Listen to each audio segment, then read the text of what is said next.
Hello friends, तो आज मैं भारत के राष्ट्रीय प्रतीक का वीडियो नंबर 2 लेकर आई हूँ।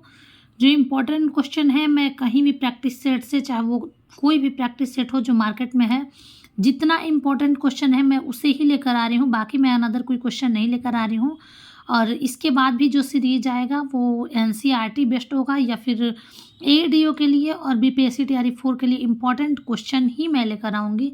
और बहुत कम टाइम में 10 से 12 मिनट आप चलते चलते कहीं भी देख सकते हैं। 10-12 क्वेश्चन अगर डेली आप देखते हैं तो आपका अच्छा खासा रिवीजन हो पाएगा। जो नहीं याद है वो याद भी हो जाएगा और इम्पॉर्टेंट क्वेश्चन है, आप ट्रस्ट करिए। हाँ, मैं न्यू अभी स्टार्ट कर रही हूँ, इसलिए मैं अभी बोर्ड पे नहीं बता पा रही हूँ आप लोग को, लेकिन जो भी क्वेश्चन है मैंने छाँट कर बुक से इम्पॉर्टेंट लिया है। चलिए अब नेक्स्ट भारत के राष्ट्रीय प्रतीक का वीडियो पार्ट 2 देखते हैं। वीडियो के साथ बने रहिए एंड तक। अगर अच्छा लगे तो लाइक, कमेंट, शेयर, सब्सक्राइब जरूर करिए। तो अगला क्वेश्चन मेरा आ गया, भारत का राष्ट्रीय गीत वंदे मातरम किस ग्रंथ से संकलित है? तो ये सबको पता है कि भारत का राष्ट्रीय ग्रंथ वंदे मातरम गीत जो है वो लिया गया है आनंद मठ से। उसके बाद अगला क्वेश्चन है, आकाशवाणी और दूरदर्शन के दैनिक कार्यक्रमों की शुरुआत किससे होती है? तो ये हम लोग दैनिक कार्यक्रमों की शुरुआत राष्ट्रगीत से करते हैं। इसके बाद नेक्स्ट क्वेश्चन है कि सारनाथ स्थित राष्ट्रीय स्तंभ का कौन सा भाग राष्ट्रीय प्रतीक चिन्ह के रूप में लिया गया है?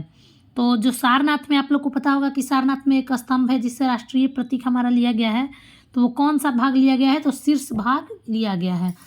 भारत के राष्ट्रीय, नेक्स्ट क्वेश्चन हमारा है कि भारत के राष्ट्रीय प्रतीक में निम्नलिखित में से कौन सा पशु दृष्टिगत नहीं है?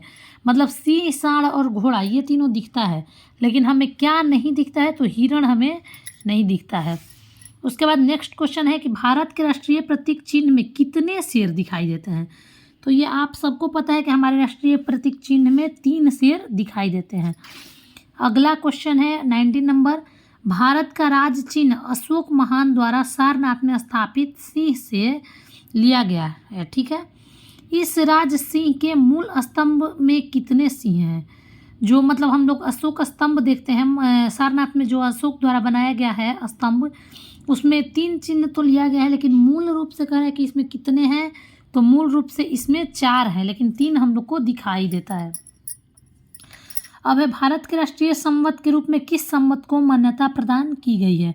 तो भारत के राष्ट्रीय संवत के रूप में 20 नंबर क्वेश्चन है, शक संवत को मान्यता प्रदान की गई है। देखिए ये है आंसर इसका।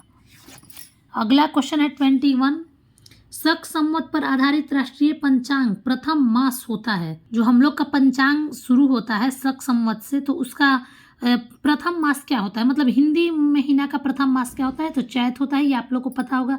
प्रथम चैत्र होता है, द्वितीय बैसाख होता है, उसके बाद जेठ होता है, फिर आषाढ़, सावन, भादो, ऐसे करके लास्ट में फाल्गुन पे ख़त्म हो जाता है। तो प्रथम मास हम लोग का चैत्र है। उसके बाद है शक संवत पर आधारित राष्ट्रीय पंचांग अंतिम मास होता है। तो अंतिम मास मैंने अभी बताया जस्ट कि फाल्गुन पे ख़त्म हो जाता है। इसके बाद है कि भारत का राष्ट्रीय पशु क्या है? तो भारत का राष्ट्रीय पशु, ये तो सब लोगों को पता होगा, आप लोग कमेंट करके बताइए, ये मैं आप लोग के लिए छोड़ती हूँ। नेक्स्ट क्वेश्चन 24 है कि बाघ से पूर्व भारत का राष्ट्रीय पशु था। जब हम लोग यहाँ, तो आंसर भी मिल गया आप लोग को कि भारत का राष्ट्रीय पशु क्या है। तो अभी वर्तमान में भारत का राष्ट्रीय पशु बाघ है। चलिए इसको मैं कर देती हूँ। और उसके बाद आ गया आंसर कि बाघ से पूर्व भारत का राष्ट्रीय पशु क्या था? 24 नंबर। तो ये आप लोग को अगर पता होगा तो बहुत ही अच्छा, अगर नहीं पता होगा तो मैं बता देती हूँ कि सिंह था। ठीक है, इसके बाद नेक्स्ट क्वेश्चन है कि भारत का राष्ट्रीय पक्षी है, ये मैं आप लोग पे छोड़ती हूँ। आप लोग भारत का राष्ट्रीय पक्षी क्या है ये आप लोग बताइए। और ऐसे ही वीडियो अच्छा लगे तो लाइक, शेयर, कमेंट जरूर करिए और वीडियो के साथ बने रहिए। Thank you for watching.